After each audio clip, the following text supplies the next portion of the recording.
ఈరోజు మా స్పెషల్ చూస్తారా, ఇగో వస్తూ బిర్యానీ పట్టుకొచ్చిన అనమాట. మళ్ళీ నా బిడ్డకి సడన్గా ఏం పని పెడదు అని వచ్చేటప్పుడు బిర్యానీ పట్టుకొచ్చిన. ఇద్దరం లాగిస్తాం.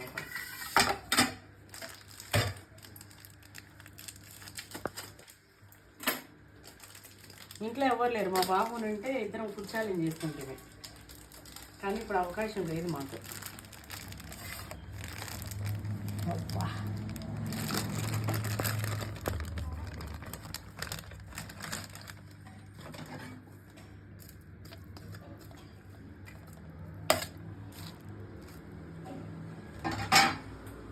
చికెన్ లెగ్ పీస్ అయితే ఇట్లా వచ్చింది. పొయ్యి లాగిచ్చేస్తాం ఇద్దరం.